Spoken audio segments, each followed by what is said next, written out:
Halo YouTube, halo teman-teman semuanya, kembali lagi di kanal Sabda Desa Desa Sinyastra.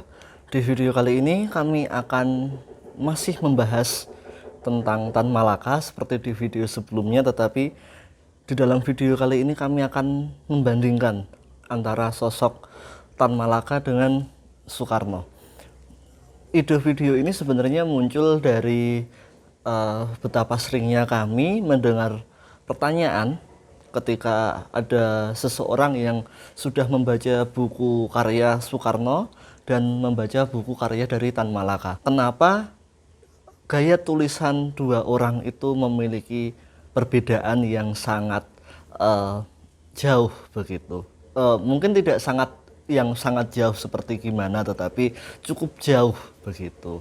Dan sebenarnya kalau kita bicara tentang gaya penulisan sendiri, tentu setiap orang punya gaya penulisan yang berbeda-beda. Itu sesuatu yang normal, dan sesuatu yang wajar. Tetapi di video kali ini kita akan coba bahas kenapa, faktor-faktor apa saja yang membuat gaya penulisan Soekarno sangat berbeda dengan gaya penulisan seorang Tan Malaka. Kalau dalam istilah sastra atau teori sastra itu kan ada istilah faktor intrinsik atau yang berasal dari dalam, dan juga faktor ekstrinsik yang berasal dari luar diri seorang penulis. Kita mulai dulu dari seorang Bung Karno.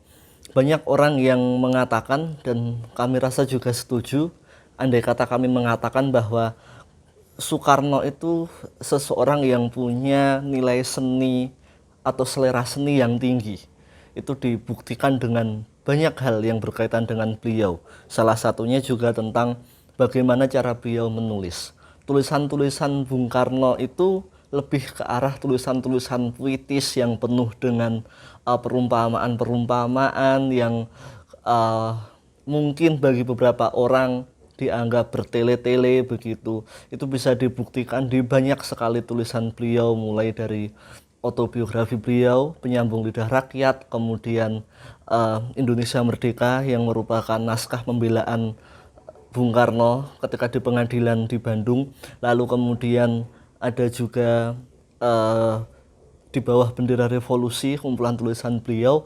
Dari tulisan-tulisan Bung Karno itu sebenarnya kelihatan bagaimana jiwa seni seorang Bung Karno itu mempengaruhi gaya penulisan beliau, mempengaruhi cara beliau menuliskan sesuatu ide, sesuatu kata yang tidak langsung to the point, tidak langsung ke inti pembahasan, tetapi lewat bahasa-bahasa yang cukup indah untuk penulis di masanya, untuk seorang presiden dan juga seorang pahlawan begitu. Bung Karno sendiri mengakui bahwa beliau mempunyai selera seni yang tinggi, mempunyai kelembutan hati begitu. Kalau kata-kata beliau di autobiografi beliau itu mempunyai kelembutan hati yang tinggi, mempunyai selera seni yang juga tinggi, sehingga memang hal itu yang cukup terasa apabila kita membaca tulisan-tulisan beliau.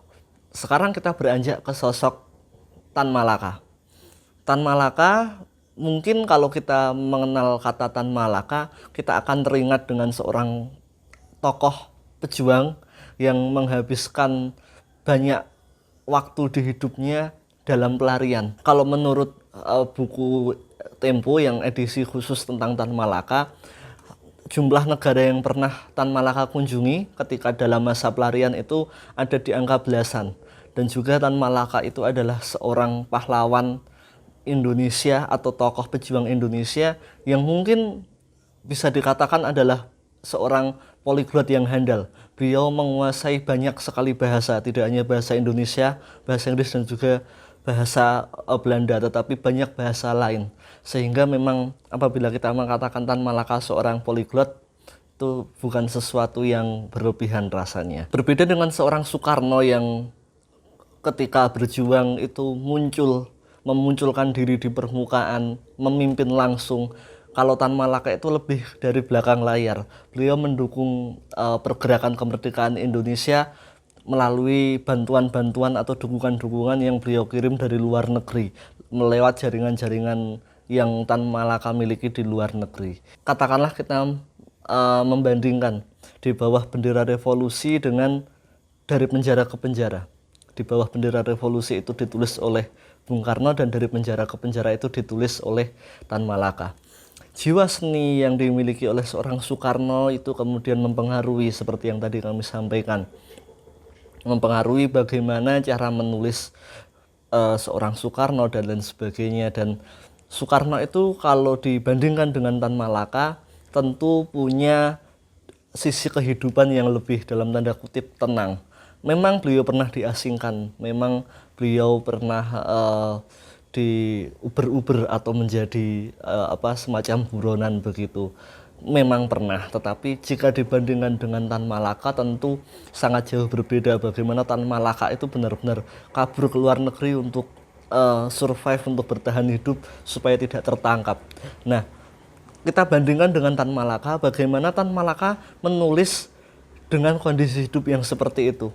Menulis ketika Tan Malaka melakukan pelarian. Kita bisa bayangkan bahwa ya pasti tidak tenang, pasti ada sesuatu yang berbeda. Pasti apa yang beliau tuliskan itu tidak seindah, tidak semuluk gaya bahasa atau gaya kalimat yang dipakai oleh Bung Karno. Sehingga kalau kita membaca buku-buku Tan Malaka, kita akan menemukan gaya bahasa yang langsung to the point, seperti buku-buku yang istilahnya kalau kami menyebutnya seperti kumpulan perintah.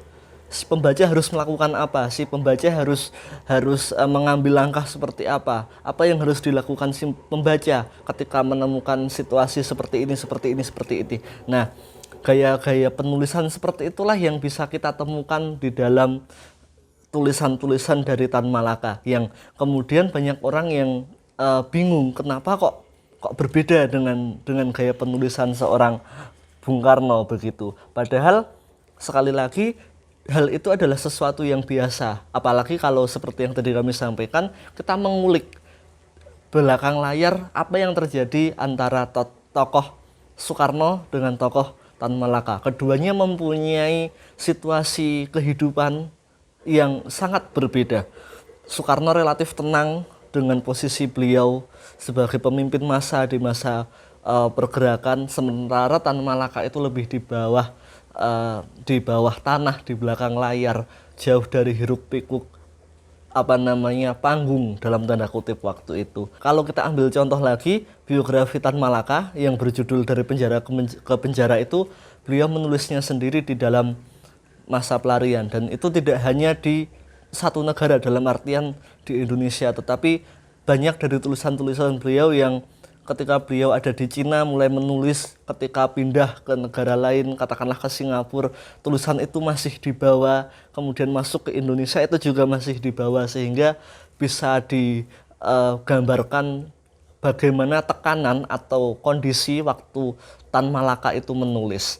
Dan di pengantarnya di buku Dari Penjara ke Penjara sendiri, Tan Malaka juga mengatakan buku-buku yang beliau tulis itu ditulis dengan seingat beliau, karena beliau tidak punya akses terhadap bahan pustaka yang memadai begitu, sehingga apa yang beliau tuliskan itu hanya sekadar apa yang beliau ingat. Tetapi sekali lagi, apa yang beliau ingat ternyata menjadi karya-karya yang sangat menarik, menjadi Dari Penjara ke Penjara, Masa Aksi, Gerpolek, Madilog, dan lain sebagainya. Sehingga memang gaya penulisan sekali lagi antara Tan Malaka dengan Soekarno itu memang sangat jauh berbeda.